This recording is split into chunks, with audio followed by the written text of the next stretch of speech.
Salut tout le monde et bienvenue pour un nouveau format de vidéo. En l'occurrence, tout est dans le titre, une figurine d'exception. C'est un format de vidéo dans lequel on va parler de figurines qui sortent du lot.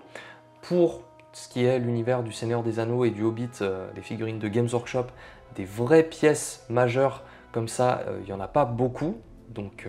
c'est pour ça que je me suis dit que ce serait intéressant de proposer du contenu là-dessus. Le but, ça va être à chaque fois de vous montrer la figurine sur laquelle j'ai pu poser mes pinceaux, que vous puissiez voir le résultat final bien sûr, et aussi de discuter un petit peu avec vous, de vous faire un petit compte-rendu du processus de peinture et de vous emmener avec moi dans ce petit voyage très coloré. La figurine d'aujourd'hui, c'est une pièce d'envergure, on dirait presque plus une figurine de collection qu'une figurine à jouer, même si ce qui est plutôt pratique, c'est qu'on peut faire les deux.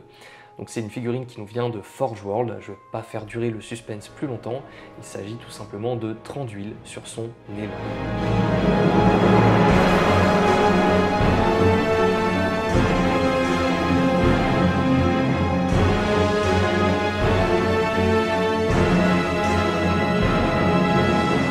Vraiment une très belle pièce, une sorte de mini diorama qui est pratique puisqu'on peut à la fois poser la figurine de cavalerie sur le diorama pour avoir un truc à exposer, un gros machin à exposer, ou tout simplement on peut retirer à souhait le socle de cavalerie pour pouvoir jouer la figurine. Donc ça c'est vraiment cool, j'ai passé beaucoup de temps de peinture là-dessus puisqu'il y a un contexte tout particulier autour de cette figurine. C'est tout simplement un cadeau que j'ai décidé de faire à mon frère puisque c'était son anniversaire il y a peu. Et en l'occurrence cette figurine qui est la sienne, ça fait à peu près 1 an et demi au moins qu'il souhaite que je la peigne pour lui et j'ai jamais vraiment trouvé le temps de le faire, donc je me suis dit que ça lui ferait très plaisir, et en l'occurrence ça lui a fait très plaisir quand je lui ai offert de lui peindre cette figurine de Thranduil qu'il a tant envie de jouer. Et pour le coup, je me suis donné à fond, j'ai vraiment décidé de passer beaucoup de temps sur cette pièce pour obtenir un résultat le plus joli possible. Pour être sûr qu'il n'y ait pas le moindre défaut, tout commence par le montage. Et donc le montage de cette figurine, moi, première chose qui m'a un petit peu énervé, et c'est quelque chose que je retrouve de temps en temps avec les figurines Forge World, c'est tout simplement qu'il y a des creux, des petites crevasses, des petites choses qui ne s'emboîtent pas parfaitement, ce que je trouve dommage vu le prix des figurines, parce que franchement à ce prix-là, pour moi ça devrait vraiment être du Lego, s'emboîter parfaitement quand on coupe correctement les pièces et qu'on voit que tout s'emboîte comme c'est censé s'emboîter, mais qu'il y a un petit écart, une petite crevasse. Franchement, c'est vraiment frustrant et donc du coup ça veut dire une chose, ça veut dire qu'il faut passer par la green stuff et moi personnellement c'est quelque chose que je déteste faire, mais là pour le coup, pour cette pièce et pour ce cadeau, j'ai vraiment pris le temps de faire ça correctement et donc je suis passé par cette étape obligatoire pour boucher tous ces trous qui auraient été vraiment disgracieux une fois le tout enfin peint et terminé. Après avoir sous-couché bien entendu la figurine en noir, j'ai sorti mon aérographe pour commencer à faire un travail sur la cape de Thranduil puisque je voulais ajouter un petit peu de couleur à cette figurine pour sortir un peu de ce côté un peu trop terne de la figurine qu'on voit sur le site de Games Workshop par exemple. Et donc sa cape qui est censée être noire, je voulais qu'elle soit foncée mais qu'il y ait un petit peu de couleur dans les éclaircies avec notamment l'utilisation de bleu que je vais éclaircir vraiment très légèrement à l'aérographe sur les pointes de la cape et pour le coup je suis très content du rendu. L'aérographe c'est un outil que j'appréciais pas utiliser auparavant et de plus en plus je commence à maîtriser cet outil, notamment avec par exemple la cape de Brorgir que j'avais fait à l'aérographe et pour le coup je remercie tout particulièrement Evie de French War Game Studio qui a pris un peu de son temps pour me donner tout un tas d'astuces à l'aérographe. Il a un vrai savoir sur cet outil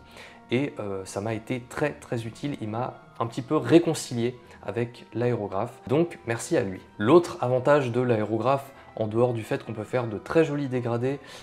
c'est tout simplement le fait qu'on peut peindre beaucoup plus rapidement et je me suis dit que vu la surface que j'avais à peindre pour le diorama, pour les décors, les ruines, les morceaux de pierre, etc., les murs,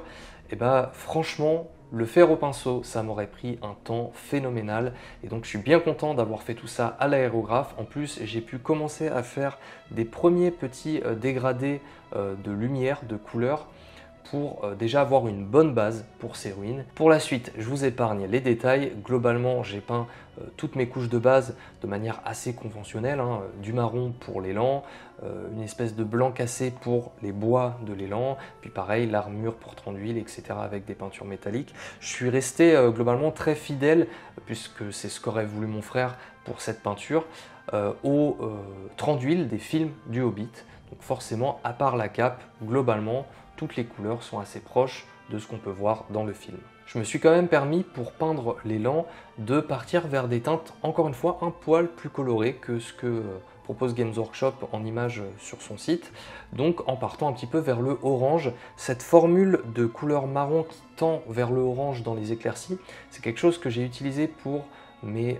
chevaux de mes cataphractaires orientaux que j'aime beaucoup, et donc j'ai décidé de réutiliser cette formule parce que je trouve tout simplement que ça donne un rendu très joli. Il y a aussi cette espèce de motif de feuilles, il y a comme des feuilles dans le dos de tronc d'huile entre la cape et le dessous des épaulières, et donc ces espèces de feuilles qui sont des sortes d'ornements qui rappellent forcément la forêt, hein, les elfes, tout ça, et bien j'ai décidé de le peindre en bronze pour ne pas avoir tout à fait le même rendu que pour l'armure que j'allais peindre plutôt en argent,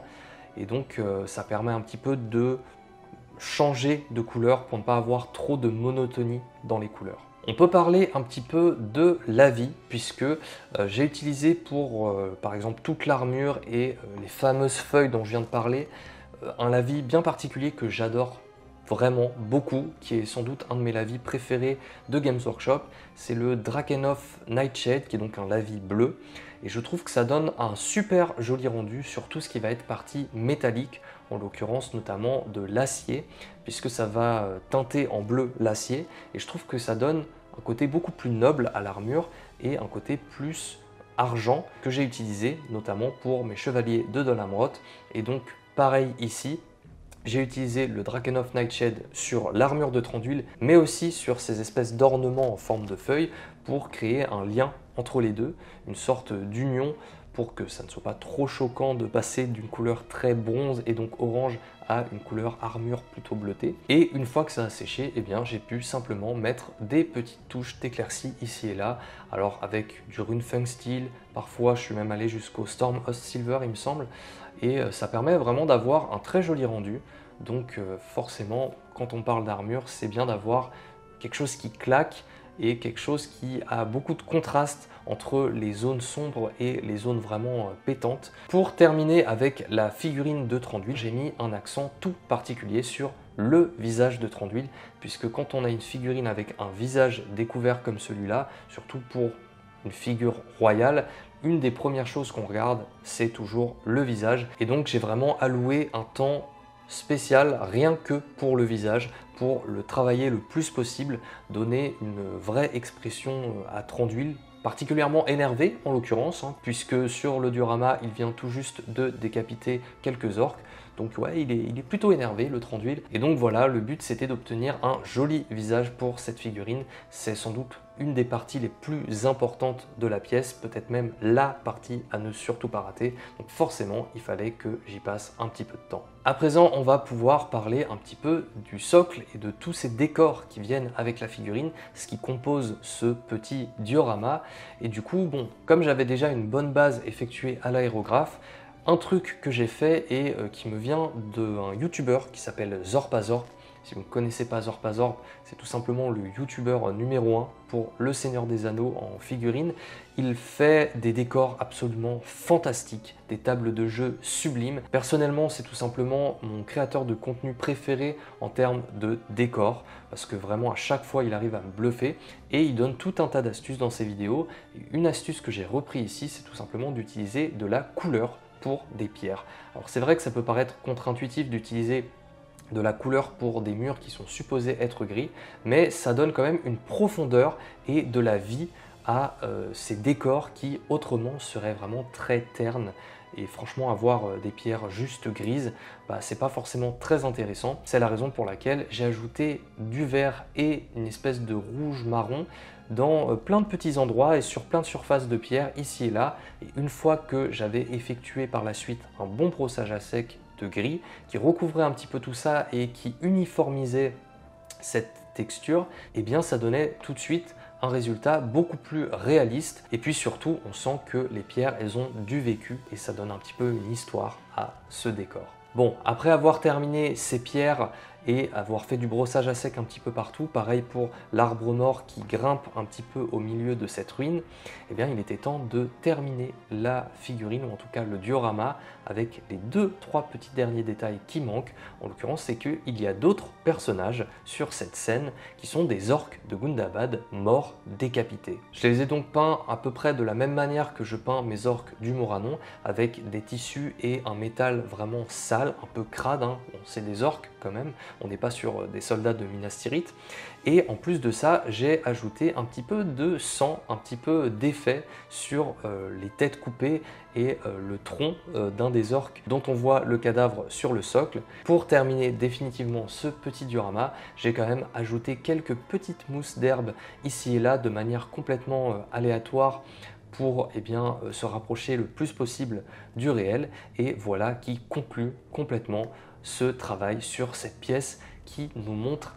cette mise en scène de Thranduil, qui nous rappelle quand même que, bon, les rois elfes, il faut quand même pas les énerver, surtout lorsque ces derniers sont montés sur un élan. Voilà qui conclut cette vidéo. Je vais vous laisser quand même avec des images du résultat final. Pour ceux qui se posent la question, bien entendu, mon frère, il a adoré le résultat, il a adoré son cadeau, et il trouve que la peinture est vraiment nickel, donc ça m'a forcément fait très plaisir, et j'espère que cette vidéo vous a plu, j'espère que cette vidéo vous a un petit peu inspiré et vous a donné envie de sortir vos pinceaux et de vous aussi vous attaquer à des grosses pièces comme celle que je viens de peindre. Avant de vous laisser, je vous rappelle que vous pouvez liker la vidéo si cette dernière vous a plu, et n'hésitez pas à le faire, ça permet toujours de booster l'algorithme YouTube. Pareil, à vous abonner si ce n'est pas déjà fait. Et puis, si vous voulez soutenir mon travail et voir plus de vidéos d'envergure, comme par exemple des rapports de bataille qui sont en préparation, eh bien vous pouvez faire un don sur Tipeee, ça m'aidera énormément. Vous êtes déjà quelques-uns à soutenir mon travail via cette plateforme,